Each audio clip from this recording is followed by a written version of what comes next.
Hi, all chess goodies, and welcome to my video. Today, I'm gonna teach you the basic examples how you could try to trap your opponent's knight. So let's start with this position. If you wanna pause and try to figure it out what the move for white should be, go ahead and do that.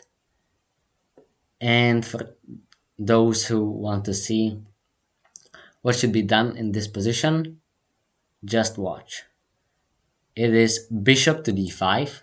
A simple move like this can trap the black knight because it controls all of these four important squares, which are the only squares where the knight is allowed to jump at the moment. So now for as long as there will be this bishop, then this knight cannot move. Otherwise, it would be lost.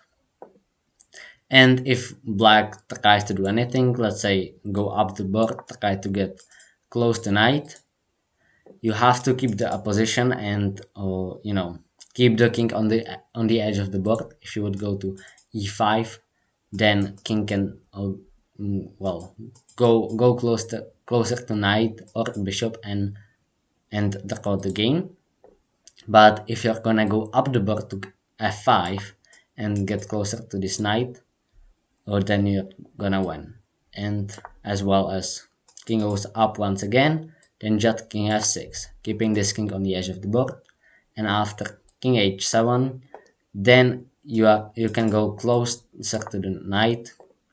Now since the knight cannot move anywhere, it is just trapped and you're gonna win it on the next move. And then after king moves, then you're just gonna take the knight, and after king f5, let's say, it doesn't really matter. Just play bishop to b3, make sure that you're not gonna lose the bishop and the pawn, and then you're just slowly but surely gonna win this pawn and win the game, since this corner is light square as well as our bishop. So it is a winning endgame. So yeah, that was the first example. It is very common idea to trap your opponent's knight like this when the knight is on the edge of the board. Then if you put your bishop or like two squares in between your opponent's knight, then you're gonna be controlling it completely. So yeah, that was the first example. Let's jump on the other one. In this position, well, if you are in an end game where you just only have king and the rook against king and the knight, it is usually going to be a draw, but this case is different. So if you wanna guys pause and try to find the solution, feel free to do it. And for those who just wanna see what should be done in this position, just watch. It is a rook to d5. And guess what? The knight is trapped. The rook is controlling all of these four squares where the knight could potentially jump to. So for as long as the rook will be there, the knight can't move. Otherwise, it is going to be lost. So black will have to move his king, let's say to e4 to attack the rook, but then you're just going to protect the rook.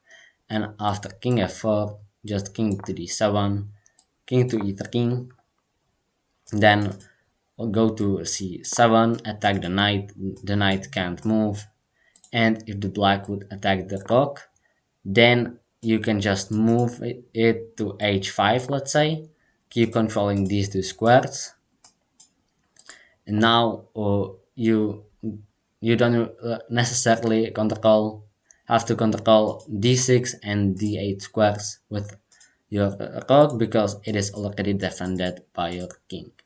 So after whatever black does, then you're just gonna pick up the knight, and this is a winning endgame. If you don't know how to checkmate your opponent using only a rook and the king, check out my video. I made a tutorial on it, so if you wanna check it out, I will put a link into the description below. So yeah, there was the second case where if the knight is like this, or in one of these four positions, then you can just go like this or one square diagonally in between and then control the knight fully. So yeah, let's go to the other one. Here in this position, once again you can try the right move, and if you don't, just see what is it. It is queen to c5. And yes, with the queen you can actually control 6 pawns where the knight could potentially jump to, just like this.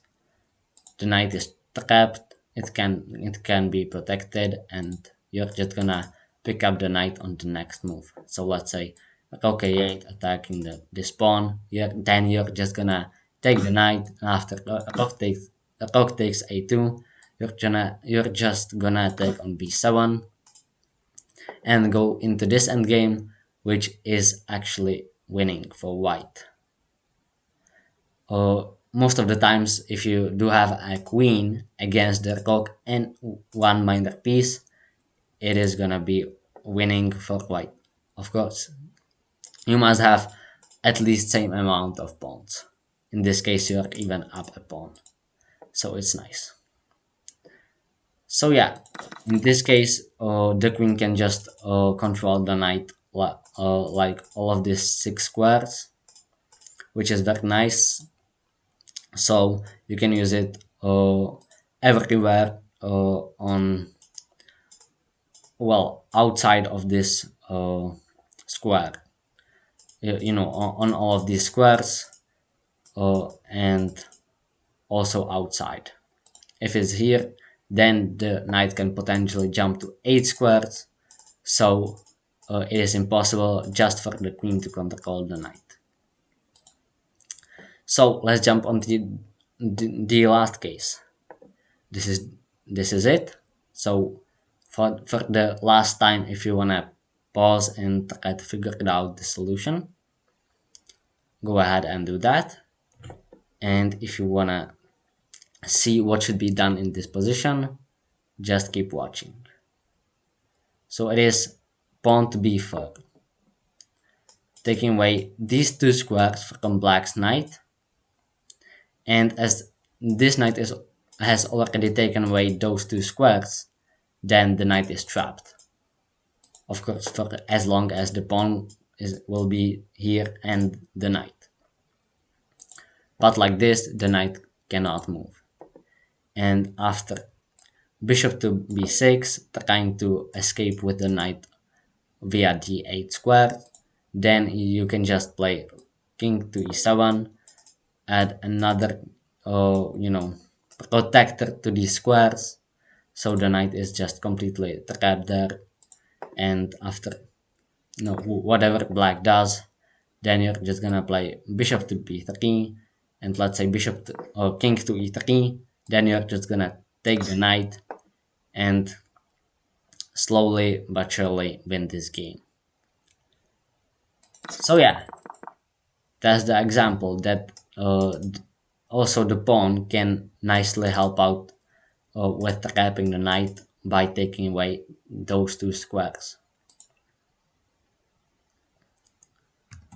So yeah, that's the video. Hope you guys learned something and that you're gonna use this in your own games.